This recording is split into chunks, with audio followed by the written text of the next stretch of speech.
Concerned over water service woes affecting communities, including his own district, re-elected Zambales 1st District Representative Jay Kong-hoon filed a resolution urging the House of Representatives to investigate the issues concerning Prime Water Infrastructure Corporation. Under his House Resolution number 22, Kong-hoon wants to examine the impact of Prime Water's joint venture agreements with local water districts and the alleged irregularities connected to this. Kong-hoon is dismayed that many people still continue to experience and voice out complaints against the said water service provider up until now. Siyempre gusto nating malaman kung ano ba talaga yung nangyari. Bakit hindi sila sumusunod dun sa Memorandum of Agreement na pinirmahan nila.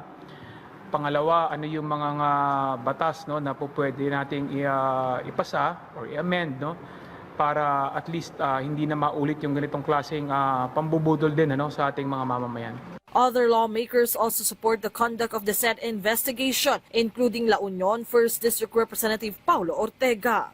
Ang goal naman natin dito mapaayos yung serbisyo at mabigay yung kinaukulang serbisyo na nararapat mo sa taong bayan. Prime Water had previously asserted that they are already addressing the complaints against their company. To hear the side of the consumers, certain personalities may also be invited to the hearing.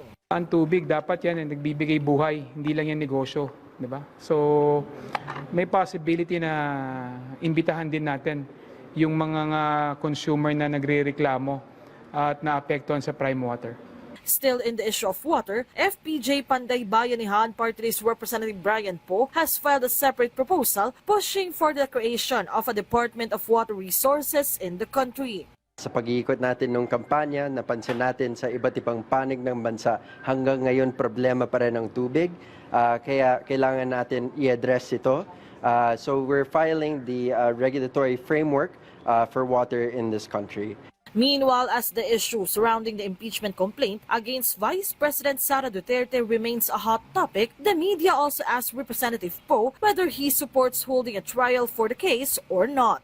I will follow the example set before me by my mother in the Senate. She voted in favor of the trial, and I will vote to support that, not for anything, but to support democracy and transparency within government. Melanes Moras from the National TV Network for a new and better Philippines.